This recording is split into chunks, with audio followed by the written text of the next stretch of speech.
Welcome to my pre-ride of the Superprestige in Middelkerke. It's going to feel like Hoogstraten though. You'll get that joke if you ever raced Hoogstraten, know the course, and as we go on. This is going to be my second lap, so I'm a little bit pre-muddied. The course was so heavy, I could not use anything from my first lap. It was utterly pointless. So here I'm giving it a go with a little bit more gusto. Where we just started would have been the start grid, and now we're coming through the finish arch on this nice stretch of pavement. Coming off the pavement, I'm setting up to make a left-hand turn onto the course, and the left-hand turn immediately sets up the mood. There's a lot of green grass here, but in the race it was much less green and much more just muddy. Pump up the first little up-de-doo. See, right away this course starts with the up-de-doos and sets the mood. This is the most Belgian of courses, if you ask me. It is in the middle of nowhere, but it's also by the sea. We have up-de-doos, we have mud, we have grass, we have sand, we have off-cambers. I mean, this year we're missing the fans, but it has everything. So there we had a right-hand turn here, and now it's a double-decker up-de-doo, which here you see I had to dab, and I feel like this was, I could ride it sometimes in the race, but sometimes it was a run, and I watched the men, and the freaking men rode even that top thing. I never saw a single woman ride the top thing. Now coming down here, left-hand turn in this mud, and it's real heavy, so heavy that in years past this might have been a little rideable pitch here, but it's not rideable. It's not even walkable for me. I did not have toe spikes in. My pre-ride shoes were in World's configuration, so prepared for sand and no running and no toe spikes. Plunge down, right-hand turn, and we go back up because, you know, why would we just want to stay down now that we're down? And again, some awkward top tube waddling that frankly, it should have been a sign that if I can't clear it evenly when it's the best traction of the day, maybe I should have just not tried to ride it at all. Pump up this thing, that ended up being like a questionable ride during the race. Again, you see all of the individual lines here in all the ruts, and immediate dismount. So normally when you dismount on an up like this, you're able to run, but without toe spikes, you can't run because my feet would just slide out right from under me. So I have to plant my foot and very carefully lift my leg, or push with my leg straight up so that I don't slip my foot backwards. But anyways, you can see individual tire lines here, and by the time of the race, a lot of the lines were just, they weren't tire lines anymore. It was just one big muddied mess. This was one of the only sections where we did sort of get to see some consistent green grass here. And, sometimes you don't want to keep on that grass, and because, grass is grip, as they say. And sweeping left, pump over a little transition. And here, this wet section right here, you see how jarring that was. You just sort of, these puddles, sometimes they seem like they're bottomless, and those puddles stayed deep. Like the water didn't get splashed out. They just maintained being full. So you're just plunging into the unknown. And afterwards, it became a lot heavier after the puddles. So you just plunge in, and then you're slogging through. And, oh, man, this course was insulting. It's not normally this heavy, but we had a lot of rain in the past few days. So left-hand turn there. I think there was a pile up there lap one, but it was really nice if you could hang it tight. And then this line to the inside of the turn stayed really dry and grippy, actually. So it set you up for this little right-hand turn, which was nice to carry a little bit of momentum because it got pretty heavy once again. Here it looks like it's not too heavy, but man, it became straight burdensome during the race. And sometimes I was running and you'd have to quickly mount, and then here's the sand section, and unlike the sand at Worlds, which was just the absolute worst, this sand was quite rideable because there was this rut that was just, it became compacted cement, and though I'm kind of struggling to stay in it because it's not quite a highway yet, it did become a highway during the race, and that's the only line. There was a line to the right. If you saw the race, you saw me try it. Cylin tricked me. She also went right. And so I went right, and it was not the way to go. Do not always go where nobody else goes, which is what I tend to do, go where nobody else goes. So you had to run up, quick mount, and then hop off into that off-camber descent that sent you into that twisty turn. And then hopefully you carry some momentum to be able to run up this. I'm picking up a piece of glass there and throwing it off course because I'm nothing if not a good Samaritan. So hop back on in another little off-camber plunge, but this one has a great run out. There was always tons of traction.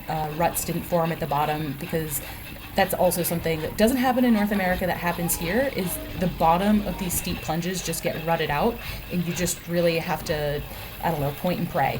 Pray that you catch a good rut and that you don't come out of it. And there is skill involved, but most of the time you just pray. So this, another wet section of the course, and there's like some weird shrubbery in the middle here that, I don't know, you just kind of go full send and run over the shrubbery because it seems like there might be traction there. Swooping left-hand turn here.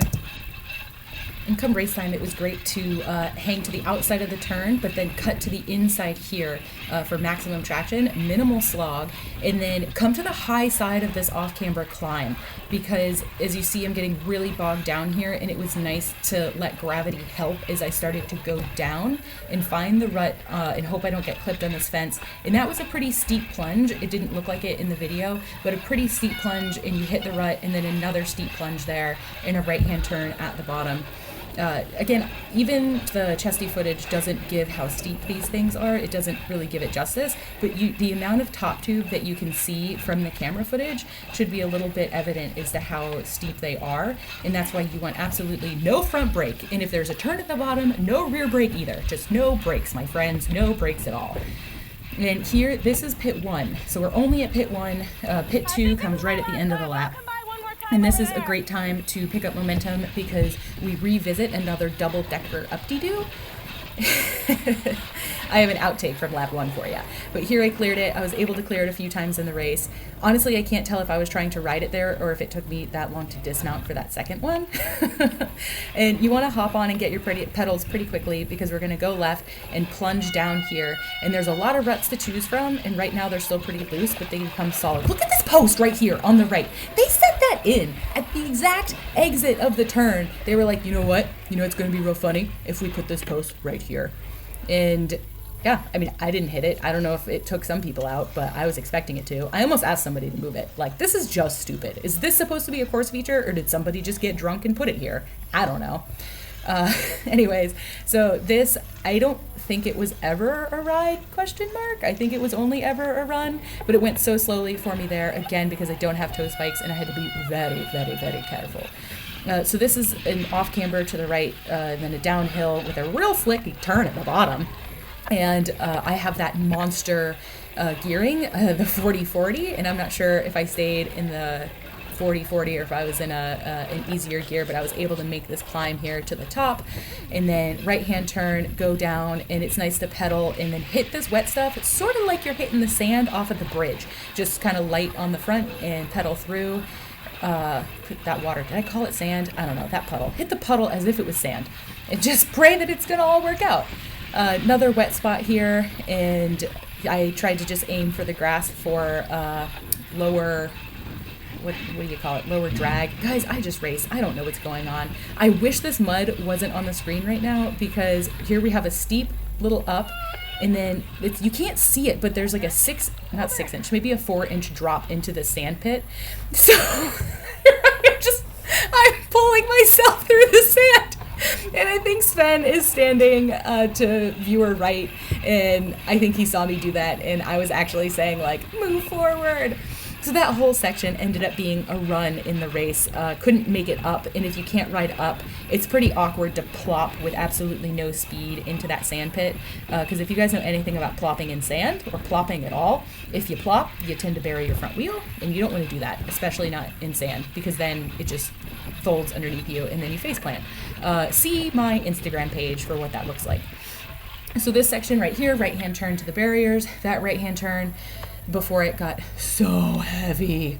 Like, the ground is heavy, and then your bike is heavy, and then you have to go over those stupid barriers. And there's this little pavement reprieve to hopefully get some momentum to ride up this and then around the turn.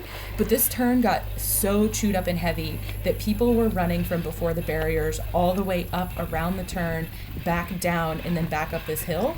And I mostly rode it a couple laps until the climb part, and then I was just running up the climb. But then there were a couple laps where I could barely make it up, and then I was just awkwardly, like, skateboarding my way down. And I think people were watching me like, what is this girl doing? Has she ever ridden a bike before? and then a little down, and you want to keep as much momentum as possible to make this up.